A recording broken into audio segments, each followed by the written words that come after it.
Hi, I'm Joe. Welcome once again to this video about narcissism. In this video, I wanted to explore the topic, never be fooled by a title of an individual or the face that you see in public. Many times people see the surface or they see a title and immediately they are venerated. In other words, they venerate and respect the person who has that title or the person who shows them a facade, a face. So my goal in this video is to try and get you to drop any preconceived notions that you have about somebody simply based on the letters before their name or after their name, the position in society they occupy, or the face that they show you, because those things can hide something which is very, very disturbing that you can't immediately see. During my 12 years at school, I went 9 years to private Catholic schools, nuns, priests, brothers, that kind of thing. And there was just so much toxicity in these people who other people saw as being humble and contrite and wonderful, kind people of faith. But that hid behind closed doors where nobody could see absolute toxicity. And there's many, many stories I can tell you about that toxicity. And I'll relate one of them. I was about 9 years of age, and there was a girl, it was the middle of winter, there was this girl who come from a very good family. And this family was they were a genuine family. They weren't wishy-washy, pretentious. And the parents used to help the nuns and the priests. They were very helpful with the church. One of the girls, the younger daughter, I think there was about 4 or 5 kids. The younger daughter, it was the middle of winter. She had a very bad cold. She was all blocked in the nose and she was coughing and she was spluttering. And poor girl, it was embarrassing. You know when you've got a cough and you try to hold it back? This particular nun seized the opportunity to spring forth her venom. She got this girl up in the front of the class to read a long passage from a book, knowing that this girl could hardly talk. She was coughing and sneezing. She didn't have a handkerchief. Her nose was running.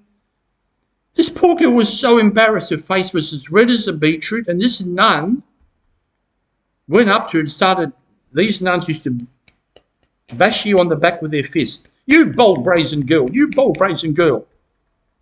Knowing that this poor girl, she's embarrassed. Toxicity. And I think, how sick. So there's many other stories, but that's just one story that springs to mind. Doctors. I will relate a story that happened to me. I've had 2 kidney stones, one on this side and one on that side. One when I was 26 and then again at 31. And when you get a kidney stone, they are shocking. This pain is indescribable. So luckily I passed the stone. So I wanted to be discharged from the hospital. But the girl, the nurse, said, oh no, the doctor's coming around this morning to the ward. Wait till the doctor comes. Okay. So this doctor walked in, and the ward, it was a big ward. I was in a public hospital. I had private insurance, but they put me in a public hospital. So there I was with about 8 people, 4 on that side, 4 on this side. The doctor went to bed, one, got the chart out. How are you today? Good. Quite pleasant. Come to me. Then he went to another person. How are you? A couple of checks. Okay, you can go home, you're discharged. He come to me, he took one look at me, and I saw this unpleasantness. He had a sort of smirk on his face. I don't know why. Wrote a couple of things on the chart. Almost threw the chart back into the end of the bed. There's this sort of slot. And he moved on. I didn't know if I was discharged. I didn't know if I had to stay. He said he literally did not say one word to me. So I wanted to know what was going on. So I was looking at him, waiting for him to look at me. He didn't look at me. So after a minute or two, I said, excuse me, doctor, am I discharged? And he turned with the most evil look on his face. Yes, Mr. Raccuia. Toxicity. Parents. I come from a home where one of the parents was a malignant covert narcissist. The violence, physical abuse, verbal abuse, you know the routine. But in public, he acted like a saint. Oh, Joseph, you are so lucky to have a parent like that. I know they love you. No, they don't. Parents who are narcissists, as we know, go out into the world seeking supply. They put on this mask of sainthood. They play the victim, all the rest of it. So there's another one that I would say, when you see parents who look as if they are being so nice to their children in public, always question that. Hang on, that's in front of me. When the door is closed at home, what's really going on? Don't just fall for the 3-card trick. Oh, what a lovely baby. Monarchs, kings and queens, how many of them are evil? They go out into the public nowadays, because there's a lot of public relations. They have to put on the front of pretending that they care about the populace. No, they don't. They're human beings. Oh, there might be one or two of them who genuinely care and want to do a good job. But most of them put on the act. And they put on the act so that then they can get what they want for themselves to keep their job, this cushy little job. And there's one thing, I come from Australia, so our monarch, we still have a monarch. The monarch lives in England. And when it comes to people being knighted, the taxpayer pays for you to go to Buckingham Palace. All the money that is spent on you to get you there if you are a person who's going to be knighted. And then what do? You think about the charade. This is not for you.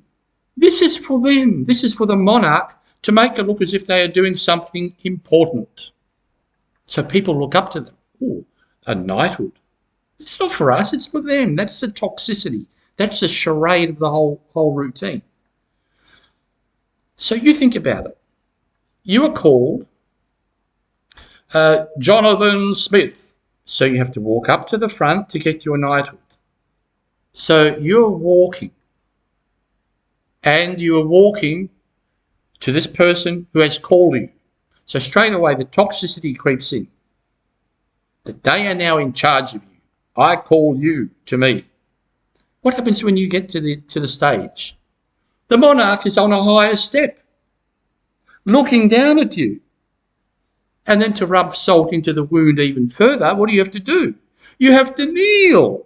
So the monarch is already standing on a higher step than you, looking down at you, and then you have to go even lower by kneeling. And then what does the monarch do? You have to bow your head while you're kneeling. And then the monarch gets a stupid sword, taps you on that shoulder and on that shoulder, so they're holding a weapon. You think of the toxicity of that. Now people say, oh, no, it's tradition. No, it's not tradition. This is somebody controlling you. They are in control of you. I see that as terribly toxic. Lastly, now this is when you see somebody with a smiley face and people say, oh, isn't that person lovely? They've got such a lovely smile. When they walk into the room, their smile lights up the room. Really? You just think about how stupid that is. Because that smile is really hiding a lot of things which might be either sinister or based on them being mistreated. Now, I'll give you an example. The city I come from in Australia, there was this journalist. She did very well. She was a very pretty girl. And she was always smiling. People were saying, oh, she's got such a lovely smile. The smile was just so sparkly. And I thought, no, there's something not right here. This particular person, she did very well, and she, moved up the ranks, and she became the national news reader on this particular network. So she had to fly from my city to the other side of Australia to read the national news. And she used to read it with this fellow, so her and him. And she was always smiling. There's something not right here. This is not right. Anyway, I was watching another network, the news on another network, and the newsreader at the end of the bulletin said, oh, we've got some breaking news. Such and such, this particular girl, has died after an incident at such and such a location. I nearly fell off my chair. This smiley, pretty girl died after an incident. Oh, she must have had an accident. Poor kid, she must have had an accident. This is terrible. But she didn't have an accident. She committed suicide. She jumped off a cliff. So much for the smiley face. Why did she jump off that cliff? Well, as more news came out, it was discovered that she had been the victim of a narcissist. This individual had beaten her down to such an extent where her sense of self plummeted. She absolute no self-esteem, no self-worth, but she tried to hide it with this sparkly smile. And that's the problem here. So whenever you see somebody with a title or with a facade that they show the world, maybe a smile, maybe excessive kindness, don't just think the facade and go, oh, it's lovely. It's on the surface. It's no. You ask some questions. Hang on, this is not quite normal. This is not normal. Just learn to critically think. So that's what I'm saying in this video. Whenever you see a title, whenever you see a facade, don't just automatically believe it, question it. Okay, well, I'll leave it there. Thank you for watching. If you enjoyed it, please like, share, subscribe, maybe comment, and I'll see you next time. See you later.